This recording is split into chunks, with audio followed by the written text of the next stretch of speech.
to me, in retrospect, the Black Album is a breakthrough album. The band was never more musical. It's a mind-blowing album.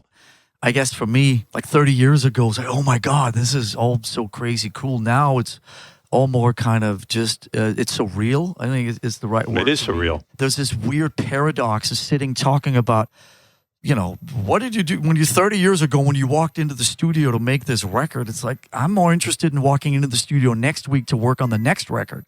You know, so there's this weird juxtaposition about all that stuff about the past, but it's fucking crazy to have a record that's this appreciated by so many people. The original title for the album was Married to Metal. Instead of the Black Album. That was because three of us were getting divorced, and that was just a joke. You guys hired this guy to produce the Black Album all those years ago. Bob Rock. That's his real name. Yeah, I couldn't believe it. Right. First of all, yeah, it's weird. Like, I was like, well, how did you find this guy, Bob Rock? Because you guys are so tight. Letting anyone in. And when a guy is named Bob Rock, you go, get this fucking guy out of here. So James and I flew up to Vancouver. We had a couple of the rough demos in our pocket. We met with him, played him a couple, 2-3 songs.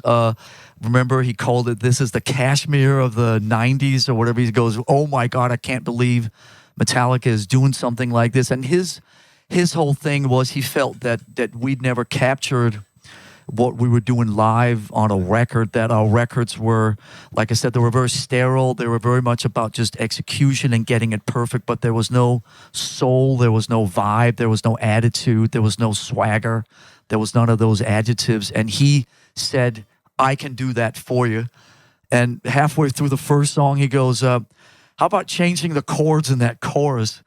And I remember we all looked at each other going, excuse me, like, who the fuck are you? Somebody say something. How did you get in here? How do you dare suggest that we change anything in any of our songs? That was so foreign to us. Did you punch him, James?